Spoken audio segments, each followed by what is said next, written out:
Glória a Deus, meus irmãos, louvado seja Deus. Aqui nós estamos com Amós, capítulo de número 2. Amós, capítulo 2, fala aqui sobre as nações que aparecem transgredindo e Deus vai mostrando como vai agir com cada uma delas. Moabe são descendentes de Ló e queimou os ossos ali do rei de Edom. Foi uma vitória parcial para eles por pouco tempo, né? Mas Deus disse que queimaria os palácios ali de uma cidade de Moabe chamada Queriote. Ele disse que a cidade cairia, ele queimaria os seus termos. E vemos aqui que essas cidades geralmente eram cidades importantes, né? Cidades importantíssimas.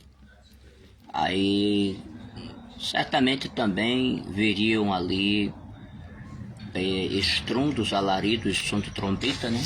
Se referindo a geralmente grandes exércitos inimigos que vinham contra Edom, ou melhor, contra Moabe. Corrigindo aqui, contra Moabe, ele enviaria também o estrondo, o alarido, o som da trombeta.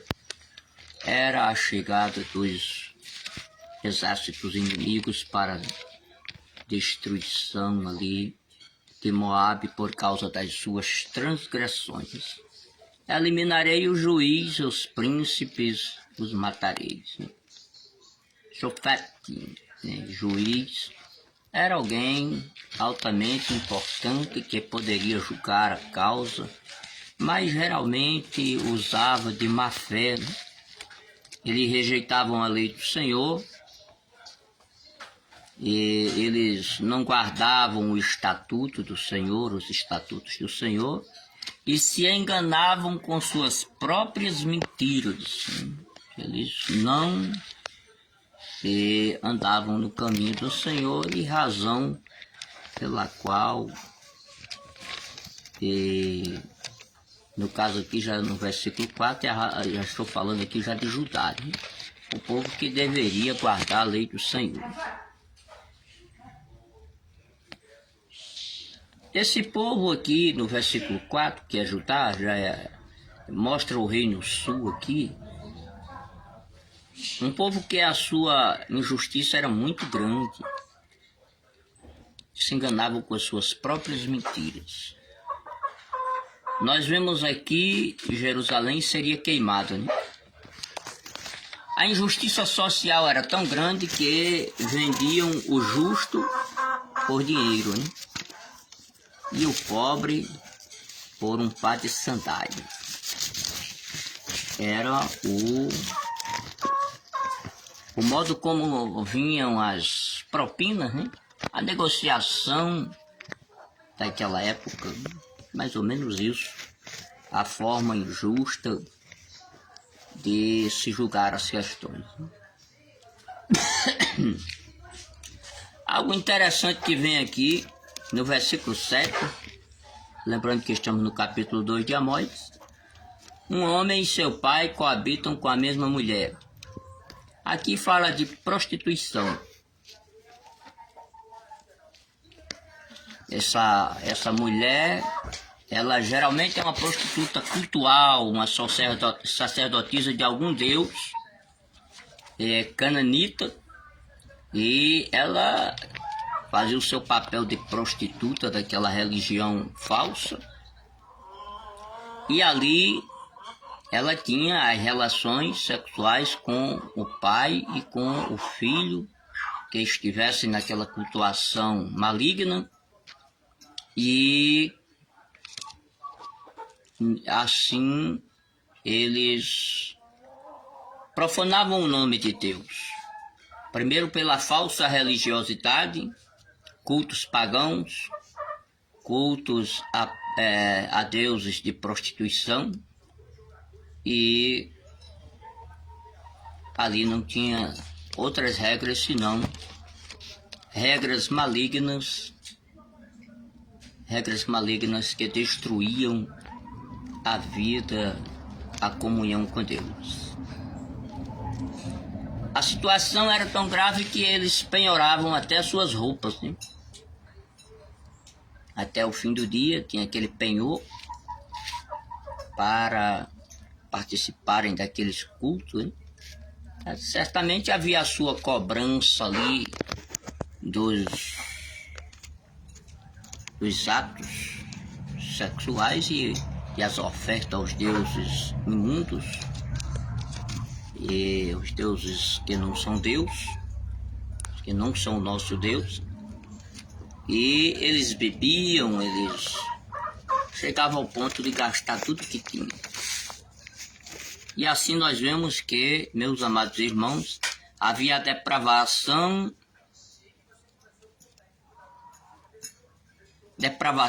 tanto moral como a queda espiritual, que é o principal, no envolvimento com deuses estranhos.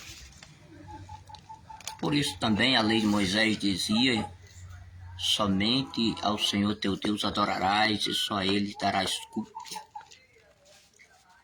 Havia ali uma nação, são os amorreus, né?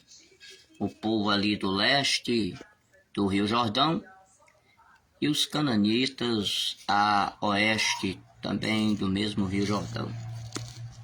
Esse povo, meus amados irmãos, pela palavra de Deus era para terem sido eliminados, porque Deus prometeu que daria ao povo de Deus, a Israel, estas nações, e eles não deveriam se envolver com elas, porque elas corromperiam a comunhão com Deus e apresentariam cultos aos demônios, aos ídolos, que prejudicaria a vida de Israel com Deus. Bem, hoje, meus amados irmãos, tem muita gente por aí, já com vários tipos de culto misturado, cultos mistos, cultos... É perigoso até algumas religiões que estão pegando aí os nossos hinos, as nossas pregações e imitando. E no final ali eles têm a bebida, têm a prostituição, tem toda a libertinagem, toda a obra do diabo por lá. Temos que ter muito cuidado, meus irmãos. Deus fala aqui na sua palavra, no versículo 10, dizendo: eu tirei o povo do Egito, eu venci todas as nações que estavam à sua frente, conduzi a todos durante 40 anos pelo deserto. O povo de Deus ficou 40 anos no deserto, conduzidos por Deus. E ele deu alguns profetas para falar com o seu povo. Também fez alguns jovens nazireus, mas eles romperam com as leis do Senhor. O nazireu que não podia beber nada, comer nada da vinha, bebia agora vinho, e proibiram os profetas de Deus de profetizar. Uma corrupção, uma altíssima corrupção religiosa, tudo isto contra Deus. O versículo 13 diz que Deus anuncia um abalo, né? Faria a terra oscilar. Geralmente esse oscilar pode ser, aqui do hebraico, o ok, que é balançar. Balançar poderia ser um estrondo, um terremoto, né, que a gente chama, mas na verdade a interpretação, a tradução dessa palavra é um pouco duvidosa, e foi colocada por alguns teólogos, principalmente lá da Escócia. O grande teólogo disse que é possível que fosse a invasão de grandes exércitos inimigos, né? E esses exércitos viriam e os seus carros, né, fariam carros de ferros, carros puxados a cavalos, exércitos, grandes exércitos, milhares e milhares de pessoas invadindo uma terra, causava grande mover, grande balanço na terra, né? E Deus estava aqui ameaçando, dizendo que enviaria exércitos inimigos para fazer tremer a terra. E o Senhor disse àqueles que confiavam em si ou em outros deuses, dizendo: o forte não ficará de pé, o valente não se salvará, não escapará o que tem o arco, nem o ágil se salvará, nem o montado a cavalo preservará a sua vida. E assim o Senhor mostrou que o corajoso também fugirá no dia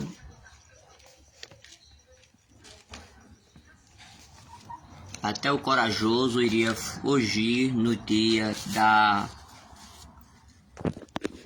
do Senhor, no dia do juízo do Senhor. Dia de juízo não é um dia de bênção, é um dia de correção, é um dia como se fosse mesmo de vingança de Deus.